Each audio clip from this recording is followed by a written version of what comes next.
Na mtazamaji wa Fahamu Zaidi Online, na kukaribisha tena katika kipindi kingine, na leo tunaenda kukuzungumzia au kukifahamu chombo ambacho kinaitwa Capstone.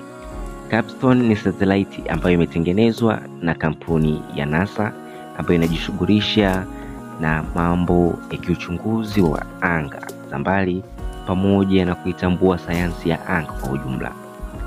Kabla ya safari ya kiutalii kuanza katika mwezi kuelekea katika mwezi mwaka 2024, NASA wametengeneza satellite ndogo Sawa na Microwave iliyopewa jina la Capstone itakayorushwa mapema mwishoni mwa mwezi huu wa Tano, tarehe 31 hadi tarehe 22 mwezi wa Sita mwaka huu wa 2022.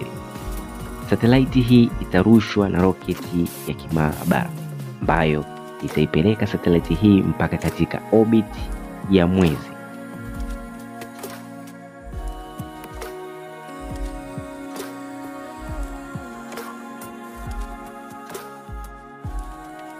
Kazi ya Capstone au satellite hii ya Capstone ni kuichunguza na kutambua njia ambayo safari ya kwenda katika mwezi itakapokuwa na mwelekeo wa kuelekea, kuwezesha na kuboresha mawasiliano katika mwezi baina ya Capstone na satellite zingine zilizopo katika mwezi, pia kupima eneo la mwezi na njia za obit ya mwezi na kuongeza upatikanaji wa taarifa za kiuchunguzi. Uchunguzi huo wa taarifa utakokuwa umebezi katika upande wa teknolojia katika mwezi na hasa kwa nyanja nzima ya sayansi ya anga. Satellite hii ya Capstone itapelekwa katika obit ya mwezi ikiwa inazunguka mwezi pamoja na dunia kwa umbali wa maili 1000 katika mwezi na maili 43,500 katika upande wa dunia.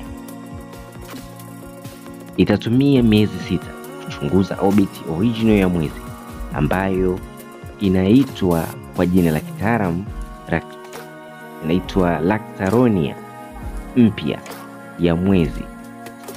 Mafanikio makubwa na uhakika wa safari kwenda katika mwezi ya mwaka 2024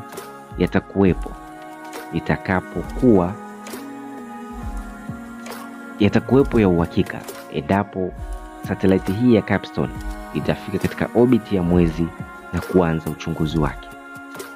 Endelea kubaki pamoja na sisi Fahamu Zaidi Online popote pale ulipo nchini Tanzania na nje ya Tanzania. Tunakuletea habari za sayansi kupitia hapa Fahamu Zaidi Online kwa lugha nyepesi sana ya Kiswahili.